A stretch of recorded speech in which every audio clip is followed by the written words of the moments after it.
네, 여러분 안녕하십니까. 뉴스와이드 시작하겠습니다. 오늘도 네 분과 함께 정치권 상황 자세하게 짚어보겠습니다. 김종국 전 민주연구원 부원장, 김지호 더불어민주당 대변인, 최수영 평론가, 윤기찬 국민의힘 법률위 부위원장 나오셨습니다. 어서 오십시오. 예.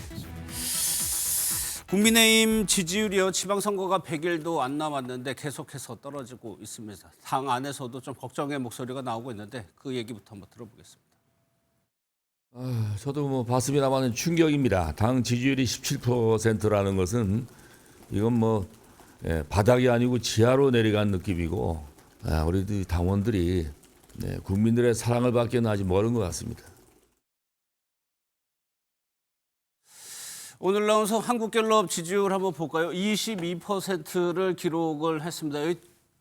여론조사는 추세가 중요합니다. 그러면 떨어지고 있는 추세고 민주당은 약간 소폭 올라가는 상황이고 여기엔 없지만 이재명 대통령의 지지율도 계속해서 올라가고 있죠. 어제 MBS 조사 결과에서는 17%가 나왔어요.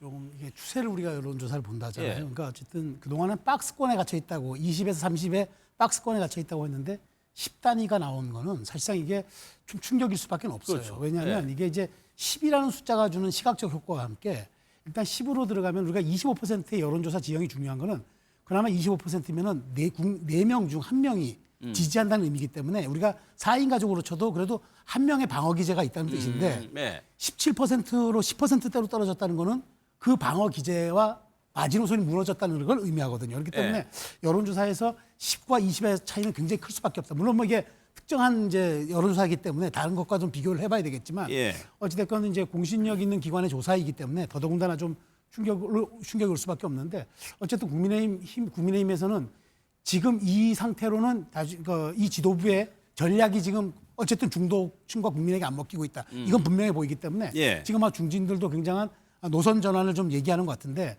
장동혁 대표가 굳히고 뻗기 전략을 쓰고 있으나 이 굳히는 타이밍을 어디까지 갈 것인지 예. 장 대표는 나름대로의 플랜과 어떤 자기의 타임라인을 얘기하는데 중진들은 지금 더 이상 이 17% 이하로 무너지면 회복이 어렵다는 아마 그런 시그널을 준 것 같아요. 예. 그런 측면에서 어쨌든 지금 3월이 오기 전에 이번 주말에 어떤 식으로든 당연 노선 변화를 요구하는 목소리가 더 분출할 것 같습니다. 그러니까 원인을 얘기할 수밖에 없는데 구체적으로 한번 볼까요? 비상계엄 직후에 26% 최저치가 비상계엄 이후 한 2달 지나고 17%였습니다. 그러니까 어제 나온 수치가 비상계엄 이후하고 거의 비슷하게 나온 수치라는 건데 윤기찬 부회장님. 그 이유로 생각해 보면 결국에는 윤 전 대통령과의 문제 아니냐는 부서이거든요. 저는 복합적이라고 생각을 해요. 예. 왜냐하면 저게 이제 20%, 24, 5%를 유지하다가 그러다가 이제 17%로 간 거잖아요. 예. 수치를 구체적인 수치를 특정하긴 그렇지만 사실 저희가 가장 낮았던 데는 제 기억에는 대선 패배 후였어요. 그렇게 기억이 되고. 그런데 이제 17%가 주는 의미는 뭐냐면 최 의원님 말씀도 있지만 실제는 당원들도 와야 됐다고 봐야 되는 겁니다. 예. 예, 보통 저희가 진보, 보수 그리고 중도를 볼 때 진보 예. 4, 그다음에 3 이렇게 보거든요.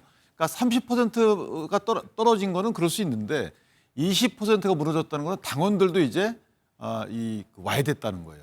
그렇다면 이제 어떻게 이걸 대책을 세울 것인가. 따라서 제가 복합적이라고 말씀드린 거예요. 뭐냐면 그러니까 장동혁 대표의 정책 기조에 실망한 건 물론 혼란스럽고 갈등에 대해서 당원들이 실망한 거죠. 예. 이 부분은 결국 누구의 정책이 틀렸다라고 한쪽에 책임을 씌우기에는 이제 너무 무너졌다는 겁니다. 예. 그렇다면 장동혁 대표의 정책 노선 변화도 있어야 되지만 이제 갈등 양상은 이제 지겹다는 거예요. 그만해라. 한동훈 전 대표 얘기하는 거죠. 그렇죠. 예. 왜냐하면 이게 어느 분의 말이 옳은지는 당원들은 크게 관심이 없어요. 이제 그만 싸우고 예. 여당의 저런 독주를 막든가 뭔가 하여튼 통합해가지고 나가야 되는데 이제 지겹다는 거예요. 이제 그만 싸워라. 이게 왜 지금만 일어났던 것이 아니고 저희가 이전에 2017년도에 그 당시 박근혜 전 대통령 국정농단 사건 때 예. 그때 8%까지 떨어졌었거든요. 근데 그때도 똑같은 형상이에요. 그때는 약간 이제 어떤 무기력증, 그다음에 홍준표 당시 대선 후보가 패배하고 당대표 된 이후에 지방선거 또 패배합니다. 이번 상황하고 유사하죠. 그렇죠. 그때는 대패합니다. 예. 경북만 빼놓고. 그때 그 이후에 사실 저희가 김병준 비대위로 갔다가 그다음에 이제 황교안 대표 체제가 와요. 예. 황교안 대표 체제가 왔다가 유사한 지금 같은 비판을 받아요. 그래서 김종인 씨를 그 당시 선대위원장을 영입합니다. 예. 근데 그때 또 대패했어요. 그때는 2020년 4월에 미래통합당으로 여러 제 세력이 합쳤죠. 이현주 의원도 그때 들어왔습니다. 그러니까 뭔가 합쳤는데도 불구하고 대패를 했어요. 이 말은 네. 뭐냐면 어느 정도 저희가 계엄과 탄핵의 국면을 저희가 어쨌든 감당을 해야 돼요. 이 부분은 말로써 지나가서 될 일이 아니거든요. 근데 지금 서로 말싸움만 하고 있기 때문에 저는 개인적으로 지금의 이 지지율은 10%대 지지율은 예. 모든 국내심의 이 정치 세력이 반성해야 된다. 예. 뭔가 떠넘기지 말고 스스로 감당해야 되는데 이걸 예. 지금 저희가 볼 때는 떠넘기기 전략으로 다 가고 있는 거거든요. 당신 때문이야. 아니 당신 때문이야. 이런 거예요. 똑같아요 그때하고. 그때는 심지어 당 밖으로 나갔다 들어왔어요. 예. 그러니까 그런 측면에서 보면 조금 성찰을 모든 분이 성찰할 필요가 있다. 저희가 뭐 잠시 뒤에 한동훈 전 대표 오늘 대구 간 거를 보여드리겠. 그러니까 윤기찬 부위원장님 말씀, 장동혁 대표도 그렇고 한동훈 전 대표도 그렇고 무언가 뭐 양보가 됐든 뭐가 됐든 양쪽에 다 문제가 있다는 건데 지금 상황에서는 뭐 한동훈 전 대표 메시지 보겠지만 그럴 가능성이 없는 상황까지 와버린 거잖아요 지금. 그렇죠. 이제 뭐 사실 장동혁 대표가 얼마 전에 인터뷰에서 이런 얘기를 했죠. 한 전 대표가 출마한다면 어떻게 하겠느냐라고 얘기를 하니까 예. 우리 당에서는 전략적으로 대응하겠다. 그 얘기는 뭐냐면 떨구겠다는 얘기잖아요. 어떤 식으로. 근데 이게 저는 이제 이런 생각이 드는 겁니다. 그러니까 전직 당대표가 이미 탈당을 했잖아요. 그러니까 출당이 된 거잖아요. 예. 제명이 된 거니까. 그런 상황에서 현직 당대표가 언급을 사실 회피해 줘야 되는데 뭐 당을 떠난 분하고 저희랑 무슨 상관이 있습니까? 라고 해야 되는데 어쨌든 떨구겠다는 전략적으로 대응해서 떨구겠다는 식으로 얘기를 하니까 이게 이제 뭐 국민들 특히나 이제 TK나 PK 전통적 지지층들 눈에는 도대체 지금 이게 당이 어디로 가고 있는 거냐. 이제 예. 그러다 보니까 이제 일종의 TK에서조차 이게 실망을 떠나서 아예 무관심을 가는 거죠. 물론 지금의 추세가 그렇다고 지방선거 구도가 짜여진 이후까지 저는 갈 거라고 보지는 않습니다. 그렇죠. 그때는 정권 심판론과 정권 말하자면 지원론이 팽팽하게 맞붙게 되면은 또 다른 상황이 올 수도 있고 그다음에 지방선거는 각급 단위별로 또 투표를 하기 때문에 양상이 다를 수 있습니다만 현재적으로 봐서는 지금 좀 전에 윤 변호사님 잘 말씀하셨지만 지지층까지 이 분열 상황에 대해서 등을 돌리고 있다는 그런 지금 시그널이고 신호이기 때문에 예. 지금 당의 입장에서는 이 상황을 지금 이 분열 양상을 어떻게 수습해낼 것이냐. 예. 그러면 이제 배제의 정치를 좀 언제 그만둘 것이냐. 뭐 이런 것들이 지금 전략적 고민 상황이 되겠죠. 근데 장동혁 대표가 아직도 저는 이 코어 지지층을 더 굳혀야 되겠다는 생각을 하는 것 같아요.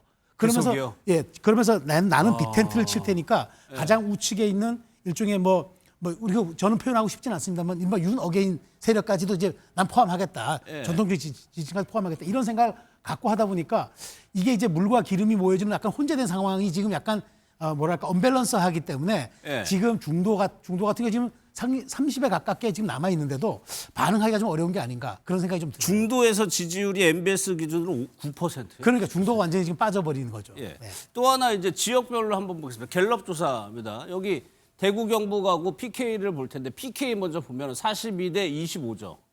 인천 경기하고 서울, 충청하고 거의 비슷한 수치가 나오고 있습니다. TK에서는 일단은 이 갤럽 조사에서는 국민의힘이 오차범위 밖에서 앞서는 걸로 나오고 있는데 PK 지역에서는 많이 앞서요 민주당이. 예, 제가 볼 때는 지금 그 상황 자체가 TK 지역으로 국민의힘 정당 지지율이 고립화되는 양상이 보이고 있는 거고, 그러니까 TK와 PK가 분리되고 있는 양상인 거죠. 과거 같은 경우는 TK와 PK가 약간 차이는 있습니다만 TK와 PK가 서로 연동되면서 같이 묶었죠. 선거 막판으로 예. 가게 되면 국민의힘의 지지가 좀 더 올라가는 모습이 보이는데 지금은 거의 딥커플링 같은 모습의 형태를 보이고 있기 때문에 예. 상당히 안 좋은 지금 구도로 가고 있다. 근데 안 좋은데도 구도가 너무 안 좋아요. 왜냐하면 이 MBS 여론조사로 따지면 작년 8월 달이 더 낮았어요. 16% 정도가 나왔었거든요. 그러다가 8월 이후부터 20%에서 25%를 계속 민주당과 국민의힘이 유지되고 있다가 설을 앞두고 장동혁 대표가 전혀 내란 문제에 대해서 사과 생각이 없었고 예. 2월 19일 이후에도 이런 일이 벌어지게 되면서 정당 지지율이 MBS 내용으로 따지면 민주당은 4%가 상승하고 국민의힘은 5%가 빠져서 9% 격차가 벌어지게 되면 예. 이게 더 구조화가 더 큰 방향으로 간다라고 할 수밖에 없는 거거든요. 거기다가 내용적으로도 안 좋은 게 70대 이상 같은 경우 원래는 이재명 대통령에 대한 국정운영 지지율이 높아가고 있었는데 이게 이제 정당 지지율과 연결되는 형태가 벌어지기 시작하고 있고 예. 그나마 20대 같은 경우가 국민의힘과 민주당이 서로 좀 박빙의 양상이었는데 이제 20대에서도 변화의 폭이 나타나는 측면이 있거든요. 그러면 지역으로는 TK로 고립되고 세대 같은 경우도 전 세대에서 안 좋은 상황으로 갈 수밖에 없는 일이 벌어지는데 예. 이 상황 자체에 대해서 국민의힘 내부에서 반성을 해야 되는데 또 지표상으로 아까 언밸런스 말씀하셨는데 뭐 예를 들면 내란에 대해서 국민의힘 지지층 같은 경우는 오히려 내란이 문제가 없다라고 하는 지지층이 더 많아지는 양상. 그러니까 국민 여론과 완전 이격되는 상황이 벌어지니까 당 지도부 같은 경우도 이걸 결합시킬 수 있는 방법을 잘 찾지 못하게 되는 상황이 벌어지기 때문에 상당히 이 민주당이나 이재명 정부 같은 경우는 상승의 호재가 경제 문제 같은 또는 주가 이런 문제로 상승하고 있다고 치면 국민의힘 같은 경우 하락하는 어떤 악재가 상당히 좀 악성이에요. 그러니까 내란 문제와 관련돼 있기 때문에 저는 내부에서 전면적인 어떤 변화가 없다고 한다면 이 구도를 깨기가 어려운 상황으로 가고 있다 이렇게 보여집니다. 그러니까 바닥이 아니라 지하 수준이다라는 말까지 나오는데 이게 반등이 가능할지 이런 상황에서 정청래 민주당 대표가 오늘 대구로 갔습니다. 영상을 좀 보도록 하겠습니다. 묵념을 올리겠습니다. 일동 묵념. 우리 역사상 최초의 민주화 운동이 시작된 이곳 대구에서 그 숭고한 정신을 기리게 되어 참으로 기쁩니다. 대구는 명실상부한 우리 민주주의의 불씨입니다. 저는 이번 지방선거를 장동혁 체제로 치르면은 잘하면은 경북지사 한 사람 당선될 것이다. 그리고 전멸할 것이다. 대구도 우리가 먹죠. 뭐 누가 나오든지 그것은 상관이 없어요. 저런 말들이 나오고 있습니다. 혹시 내친 김에 대구까지. 그러니까 2018년 지방선거와 비교해서 그거보다 나은 성적을 거두려면 대구나 경북에서 한석을 가져오면 그때보다는 나은 성과라고 할 수 있는 거잖아요. 사실은 그렇긴 한데 TK 지역이 민주당에게는 굉장히 어려운 지역입니다. 그리고 PK 지역도 여론조사상으로 저렇게 앞서는 기록을 보이다가도 정작 선거 때는 결집해요? 또 다른 양상을 보이기 때문에 저희로서는 안심할 수 없다. 그럼에도 불구하고 국민의힘이 정말 안 되는 식당이라면 민주당은 좀 잘 되는 식당인 것이죠.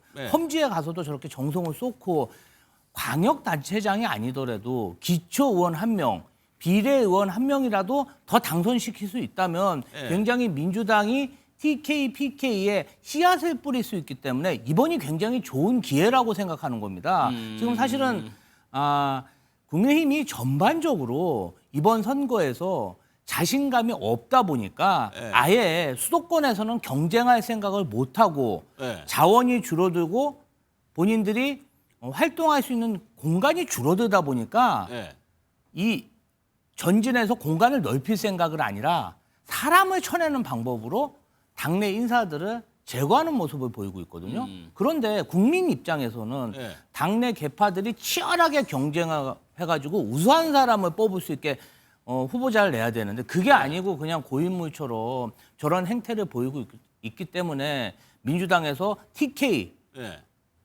종신까지 정말 진입하고 선거운동하고 뭔가 희망을 주고 씨앗을 뿌리려는 저런 모습도 포착되는 것 같습니다. 그러면 이번에 선거 치르기 굉장히 수월하겠네요. 민주당은. 그렇게 이야기를 하면은 PK나 TK 지역에서 TK, PK 말고 다른 지역 같은 경우는요. 그러니까 보면은 다른 지역도 그래요. 경기도만 해도 경기도지사 후보가 저희는 뭐 4-5명이 경기도 전역을 누비고 다니는데 국민의힘 같은 경우는 경기도지사 후보군 자체가 없습니다. 우상호 전 수석 이미 강원도 지사 후보를 이미 확정을 해버렸죠. 그렇죠. 저희는 1월부터 후보들이 너무 많아가지고 경선 사무 후보 검증이 1월부터 시작이 돼서 일찌감치 강원도에 굉장히 압도적인 우상호 후보를 내정해서 선거 운동에 개시하는 거죠. 이런 상황에서 한동훈 전 대표가 그 또 대구에 갔습니다. 오늘 뭐 정치권에서 대구가 가장 관심받는 지역이라고 할 수가 있는데 현장 분위기가 가장 궁금했습니다. 어땠는지 한번 직접 보겠습니다.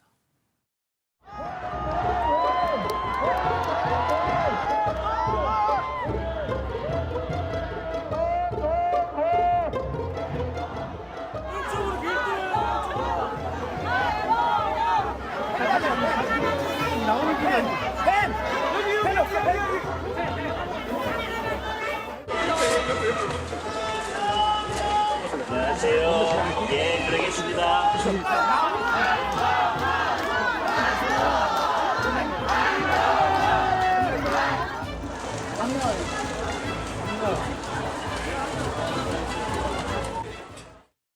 장동혁 대표도 며칠 전에 대구 서문시장을 갔다 왔었죠. 그거하고 비교. 오늘 한동훈 전 대표 영상 한번 보셨을 것 같은데 어떤 생각 드셨어요?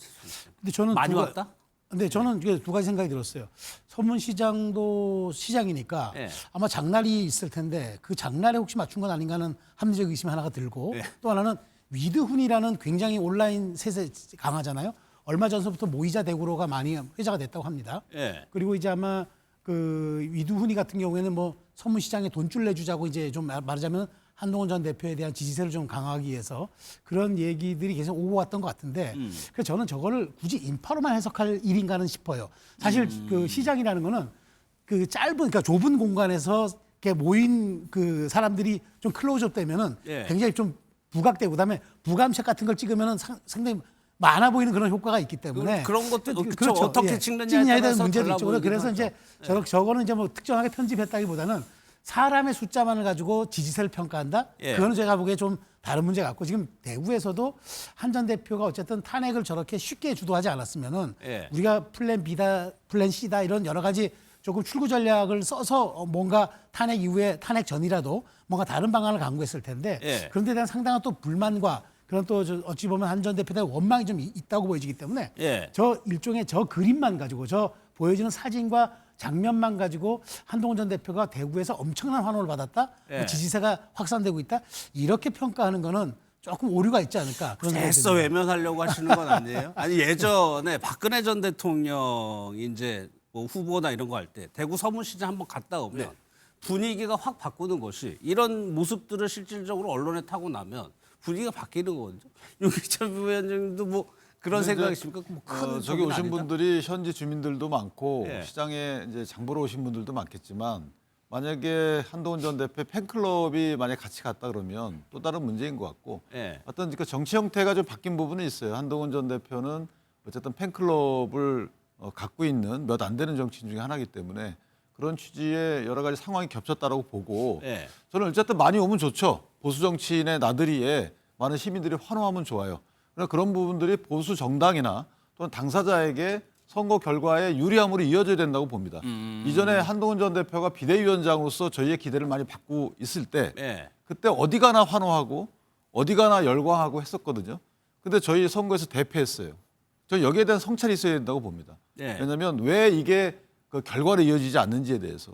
그러니까 이게 오늘 한동훈 전 대표의 행사가 당에는 도움이 안 되고 자기 정치라는 말씀. 자기한테도 도움이 되는지를 살펴봐야 된다는 거예요. 왜냐하면 자기가 내세우고 있는 이 투쟁의 방식, 예. 그다음에 투쟁의 대상, 이것이 과연 어떻게 나중에 당원과 민심에 영향을 주는지. 이전에 저희가 한동훈 전 대표가 법무장관 시절에 탁월한 업적이 있었어요. 그때 사실 혼자 민주당을 다 견제했다라는 말이 있을 정도로. 그런데 예. 비대위원장으로 오고 나서 대통령과의 갈등이 있었잖아요.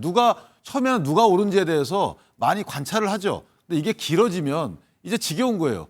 그렇게 서로 간에 갈등하다가 사실 저희가 선거에서 대패했습니다. 예. 그 다음에 이제 또 장동혁 대표하고 또 여러 가지 갈등 양상을 보여요. 물론 본인들은 소신 끝에 본인의 소신을 지키기 위해서 갈등을 맺겠죠. 그런데 당원들 입장에서 보면 그것이 길어지거나 사사건건 이런 양상을 띠게 되면 조금 실망한다는 거예요. 그게 지지율로 이어졌다고 보고 예. 그러면 저게 국내 심의 지지율이 낮아지면 한동훈 전 대표의 지지율이 올라가느냐? 그렇지 않다는 거죠. 그 베이스가 같다는 거예요. 예. 그래서 저는 개인적으로 한동훈 전 대표가 만약에 지지율이 서로 간에 보합세 저기서 빠지면 나한테 오게끔 이렇게 행보를 하려고 했으면 수도권을 갔어야 된다는 겁니다. 예. 경기와 서울을 누비면서 야 보수세의 정치인에게 표를 달라 지지를 달라 이렇게 보수 전체에 대해서 파이가 커지는 행보를 했으면 저는 앞으로 미래 지도자로 우뚝 쓴다라고 생각을 하는데 네. 지금 이 정도 캐파의 정치인이 본인이 출마지를 물색하러 대구와 부산을 간다. 예. 일단 그렇게 평이 많아요.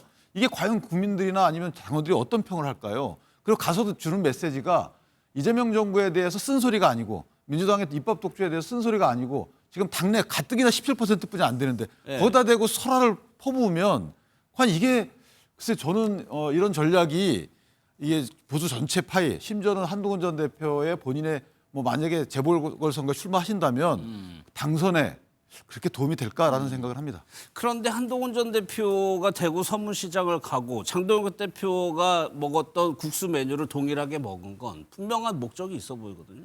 그러니까 제가 볼 때는 국민의힘은 잘 생각하셔야 될 거라 생각이 들어요. 그러니까 TK가 나중에 끝내는 국민의힘을 지켜줄 거라고 생각할지 모르겠습니다만 민심은 변하고 있는 것 같다. 여론 지표들도 변하고 있는 것 같다라는 생각이 들고 그러니까 전부 대구 같은 경우도 마찬가지입니다만 장동혁이라고 하는 체제의 어떤 극우적인 모습에 실망하고 있는 예. 상식적인 보수 지지층도 계시지 않겠어요? 그럼 그 사람들은 누굴 지지하겠습니까? 한동훈이라는 인물을 지지할 수밖에 없는 거겠죠. 또 하나는 한동훈이라는 인물은 국민의힘으로부터 내쳐진 인물이라고 하는 피해자라고 하는 게 있어요. 또 우리나라 유권자들 같은 경우는 피해자에 대해서 나름대로 예를 들면 좀 지켜주고 싶어하는 생각들을 가지고 있는 측면이 분명히 있습니다. 거기다가 국민의힘이 일을 잘하면 좋겠는데 이번에 그 경북 대구 통합 문제도 마찬가지입니다만 그냥 맨 처음에 잘못하면 밖으로 다 차버릴 뻔했었잖아요.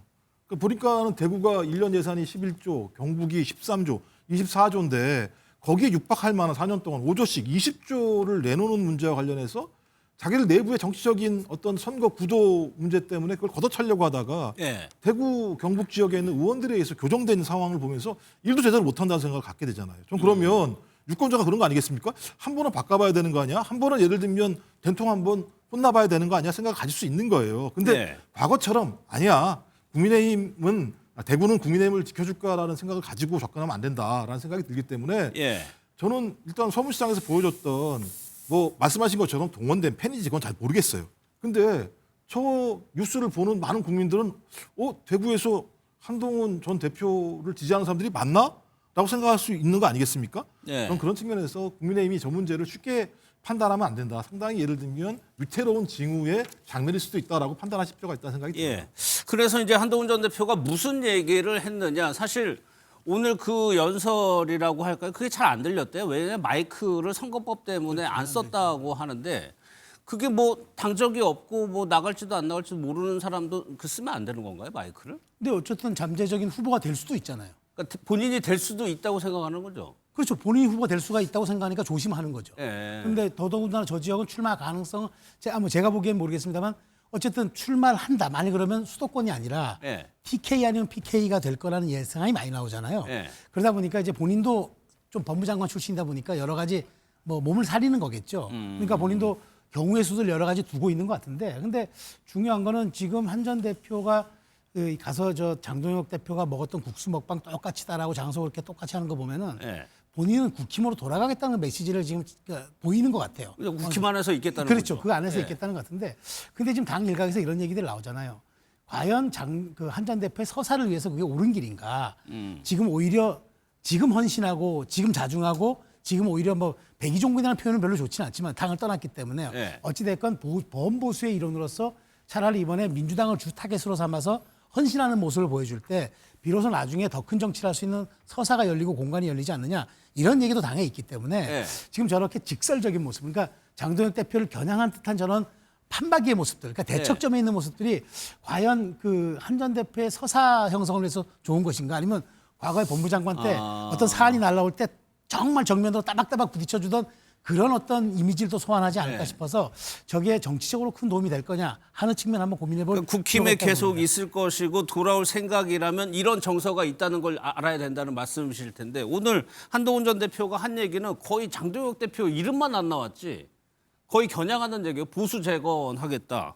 그리고 보수 재건을 하기 위해서 내가 대구에 왔다라고 얘기를 했거든요. 근데 저 부분은 저는 가상의 적을 상정해야 되는 것이지 예. 현재 지도부를 만약에 내가 대항해야 될 적으로 상정을 하게 되면 좁은 정치가 돼요. 지금 사실 장동혁 대표를 앞에 전면에 두고 저분보다 내가 낫다라고 하는 것은 저는 한 전 대표의 오산이라고 봅니다. 더 큰 그림을 그려야 되는 거죠. 예컨대 윤석열 전 대통령의 얘기를 자꾸 꺼내게 되면 네. 지금 일부 사람들에 의해서 한동훈 전 대표가 또 본인도 같이 끌려 들어가는 소환이 된단 말이죠. 예컨대 한동훈 전 대표가 갑자기 법무장관이 누구에 의해서 됐어요? 윤석열 전 대통령이 발탁을 했죠. 네. 그다음에 비대위원장도 어쨌든 윤석열 전 대통령의 의사와 무관하지 않다고 다들 평가받아요. 그다음에 그 이후에 당대표는 이제 당원들의 60% 절대적인 지지를 받아서 기대를 받아서 됐어요. 예. 그러니까 기대를 충족시키는 행보를 못했잖아요. 아까 말씀드렸지만 국회의원 선거에서 대패했어요. 그러면 일단 성찰을 하고 그다음에 내가 보수 재건을 위해서 내가 단독으로 적을 상정하지 않고 뛰는 것이 맞는 거예요. 이게 왜 그러냐면 저희가 2018년도부터 이준석 대표하고 유사한 갈등 관계들이 있었어요. 그때 홍준표 대표 심지어는 당을 나간 분들도 밖에서 포화를 쏟아붓죠. 근데 그분들이 과연 이 안에 있는 홍준표 그 당시 후보나 대표보다 나아졌나요? 안 그렇거든요. 다시 들어왔어요. 예. 그러니까 이런 그 저희가 정치사를 보면 지금 장동혁 대표를 세워놓고 장동혁 대표를 때리는 방향으로 정치 행보를 하게 되면 저는 한 대표도 그 자리에 갇히게 되는 거라서 네. 그 부분은 고민할 필요가 있어요. 이건 진심으로 제가 드리는 말씀이에요. 아, 끝나셨나요? 지금 방금 속보가 들어왔다고 해서 제가 그 얘기를 듣다가 잠깐 저기했습니다. 그러면 오늘 내려가서 그러니까 다들 한동훈 전 대표의 간본다 이런 거 비판합니다. 그래가지고 오늘쯤에는 뭔가 좀 더 구체적으로 얘기를 할까 싶었는데 여전히 명확하게 얘기는 하지 않았단 말이에요. 그냥 뭐 한동훈 대표가 어떤 구의원, 시의원, 예. 구청장 이런 공직을 노리는 사람이 아니잖아요. 정말 국민의힘의 지도자, 대통령을 노리는 큰 지도자인데 하고 있는 행태는 예. 제가 봤을 때는 지극히 계산적이다. 음. 그러니까 그런 큰 지도자에게 국민의힘 당원들과 국민들이 바라는 게 뭐겠습니까? 국가 민족, 국민의힘이라는 당을 위해서 예. 나를 정말 바쳐서 헌신할 수 있나? 희생? 진정성을 보여줘야 되거든요. 정말 큰 권력을 가졌을 때 대통령이 되고자 하는 예, 사람이니까. 어떤 일을 할 것인가에 대해서 네. 얘기를 해야 되는데 지금 이제 제명을 당하다 보니까 아마 공무원 생활하고 그동안 그냥 순탄하게 살다가 네. 처음으로 좀 자존심에 상처를 받지 않았나. 그러다 보니까 나를 제명한 장동혁, 나의 스텝에 불과했는데 서문시장 가서 이렇게 보니까 좀 홀대를 받았다는 언론 평이 많다. 그럼 전국적으로 내가 가지고 있는 팬클럽들을 다 서문시장에 직결해서 장동혁 대표와 내가 서문시장 갔을 때 그 비교를 보여줘서 좀 네. 망신을 주겠다는 생각이 아닌가. 예. 그러면 잠시만 요 내용 때문에 제가 그랬는데 청와대에서 조금 전에 브리핑을 했는데 이재명 대통령이요 그 분당의 아파트를 매물로 내놨다는 겁니다. 그러니까 제가 기억에서는 설 연휴인가요? SNS에 나는 사실 1주택자다. 이게 퇴직 후에 가서 살 집이기 때문에 나는 1주택자라고까지 했는데 매물로 내놨다는 거는 그래서 이것마저도 예. 비판을 한다면 좋아.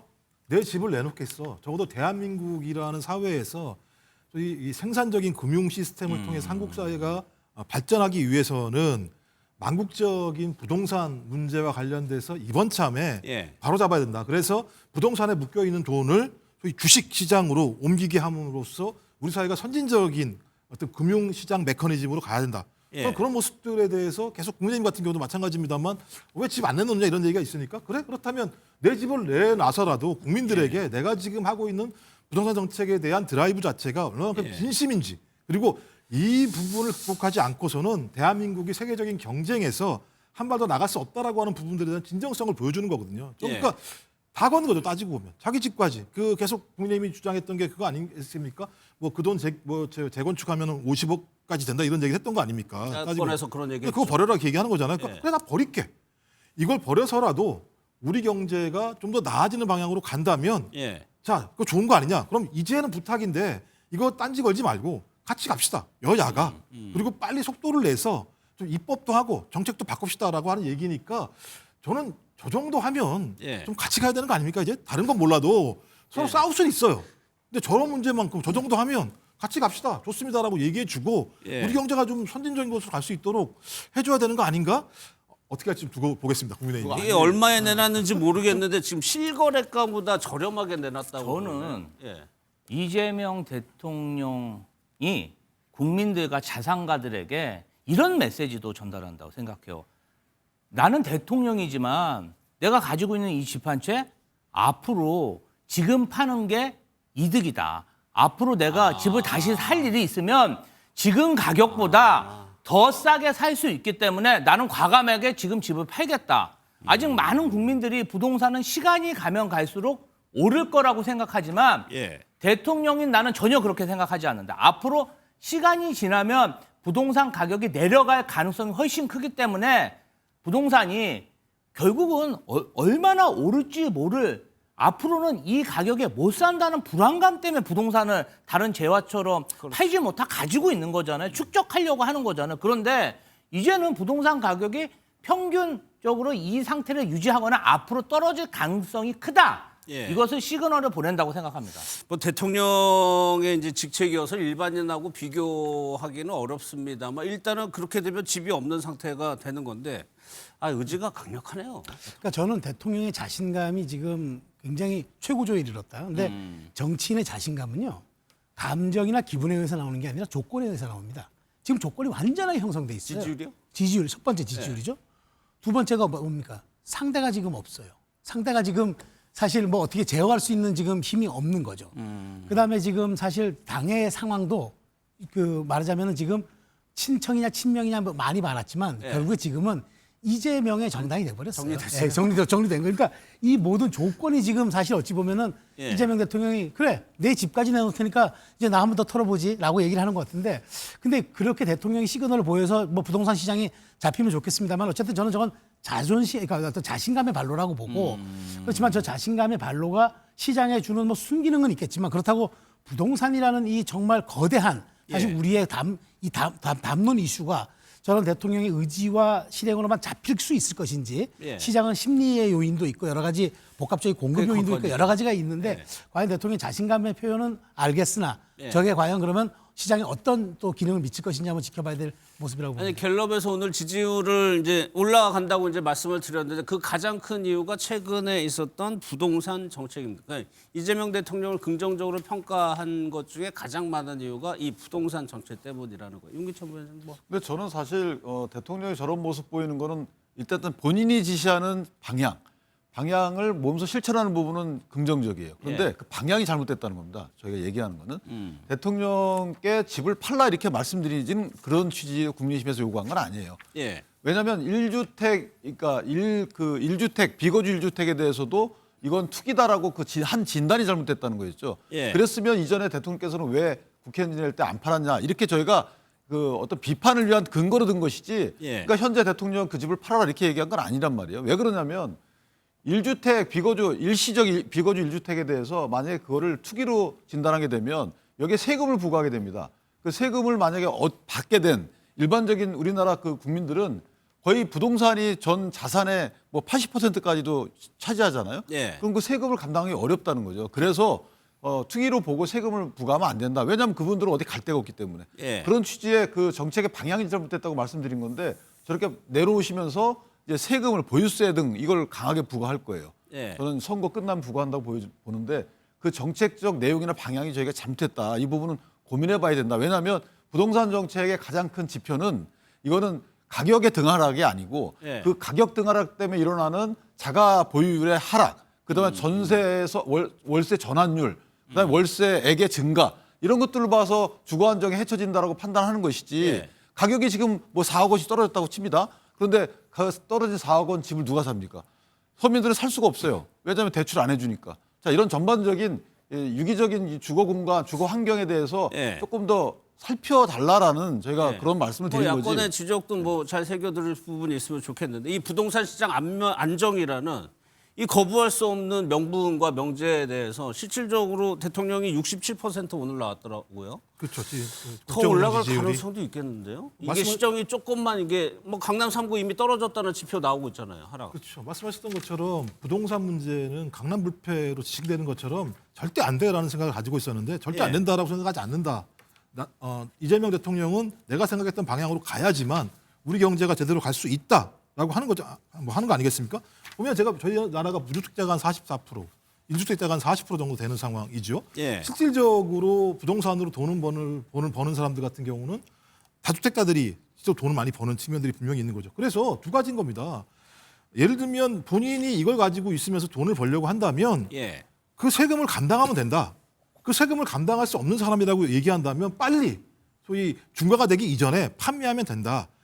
적어도 부동산이라고 하는 수요와 공급이 맞게 하기 위해서는 공급책이 만들어져야 되는데 새로 짓는 것 같은 경우는 적어도 3년에서 5년이 걸리는 거 아니겠습니까? 그럼 그 중간에 자유로운 수급이 만들어지기 위해서라면 다주택자 같은 경우가 빨리 주택을 내놓는 법밖에 없는 거다. 근데 본인들이 안 내놓겠다면 좋다. 그렇다면 중과 하는 부분을 통해서 세금을 감당해라라고 얘기하는 방향이 분명히 있기 때문에 이 문제와 관련해서 자기 스스로 감내합니다만 그런 방향으로 갑시다라고 하는 하나의 본인의 실천적 행동을 이제 보인 거거든요. 예. 그럼 그렇다면 저런 문제와 관련해서 지금 말씀하신 여러 가지 부작용들이라고 하는 부분들은 전체 방향에서 부수적으로 따라오는 부분적인 문제이기 때문에 그건 정책적으로 여야 또는 정부가 협의를 통해서 예.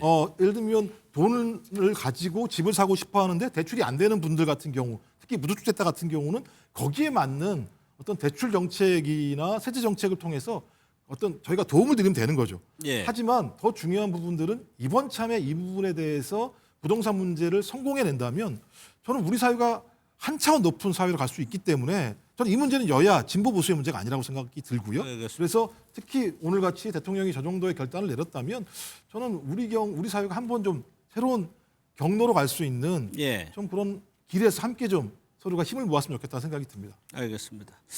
저희가 얘기를 나누던 한동훈 전 대표 얘기로 다시 돌아오도록 하겠습니다. 오늘 서문시장 대구 방문에는 이제 친한계 의원들도 상당수 동원 같이 갔습니다. 그 영상도 한번 보도록 하겠습니다. 106년 전통의 미도다방입니다. 배우님도 오세요. 제가 49년 차고 있습니다. 아, 그래서 49년째 1년만 반세기입니다. 의원님도 얼굴 기미세요.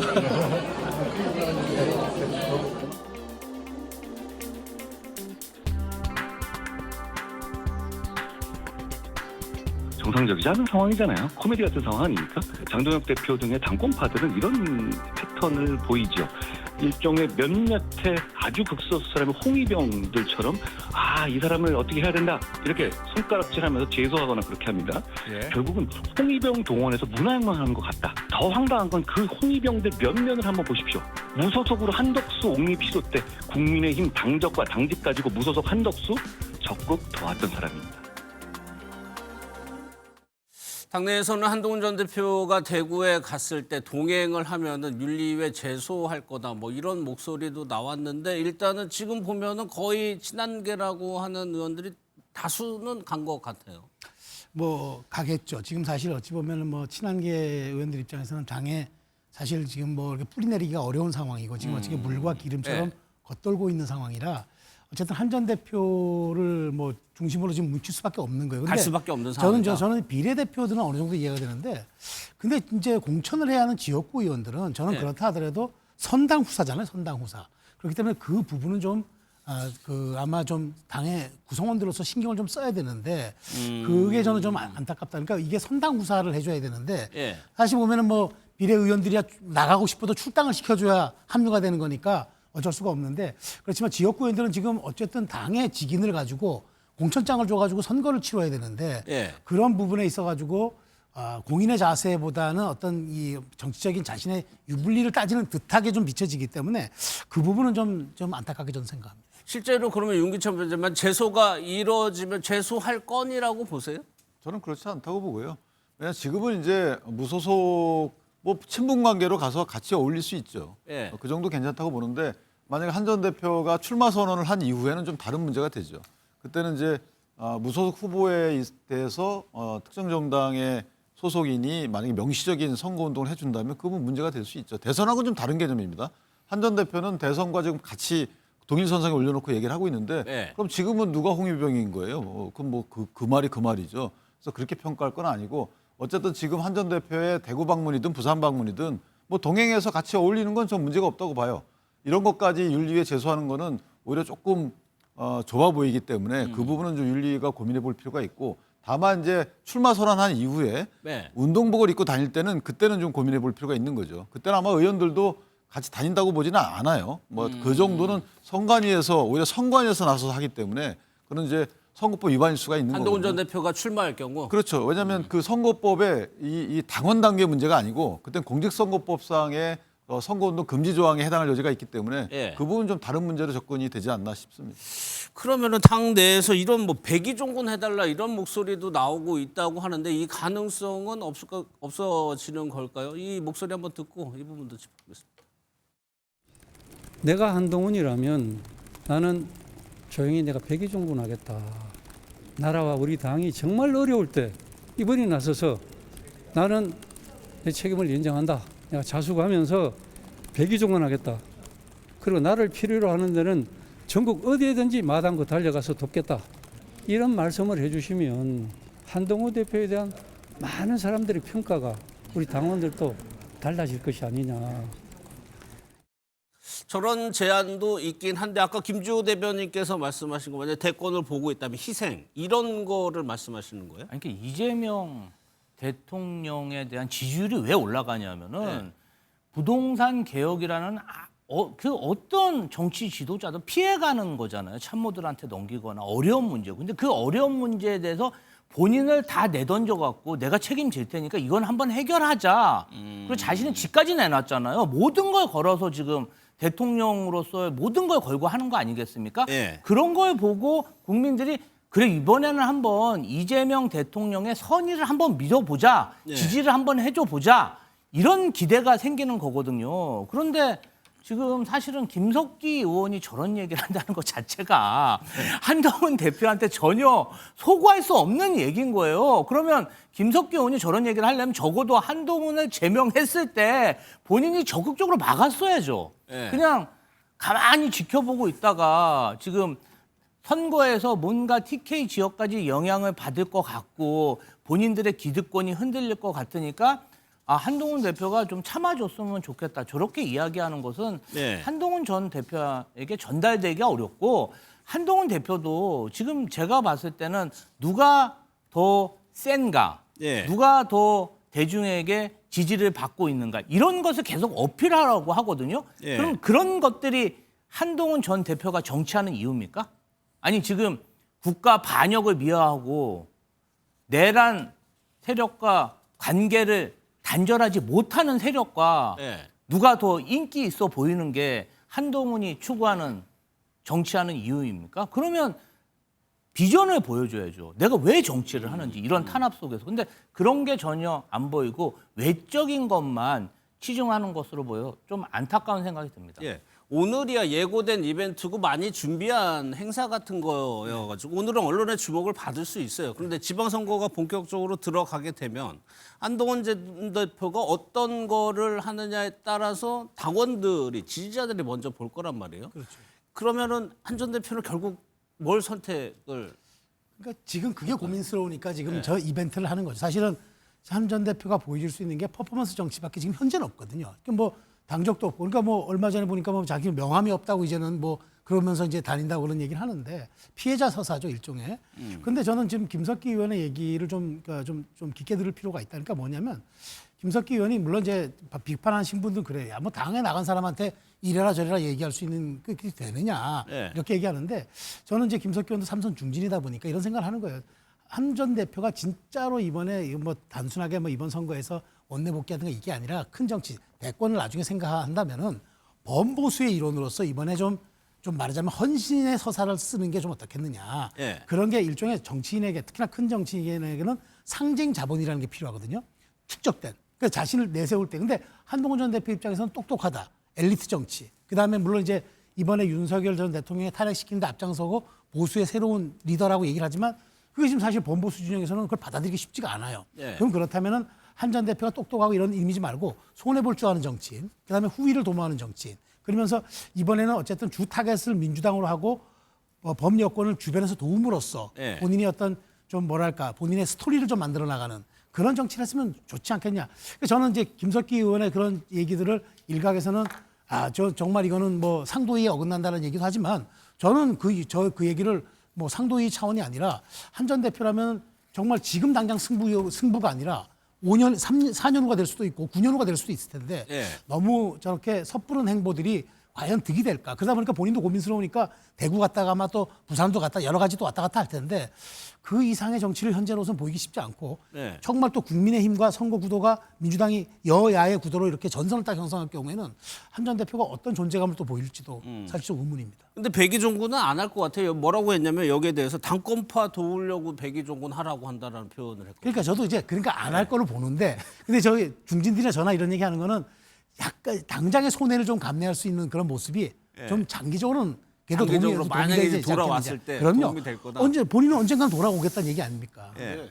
저 백의종군이라는 단어가 당의 지도부를 위해서 좋은 선거 결과를 만들어내는데 일조해라 이런 취지가 아니에요. 원래 저 정도 대선 주자급 리더들은 실제 자기 세를 확장시키는 방법이 큰 전국 단위 선거 때 그 해당 후보들을 선정해가지고 그분들을 지원합니다. 그런 차원의 백의종 군 행보인 것이지 저 부분을 마치 당신 희생하라 이런 취지가 아닌 거죠.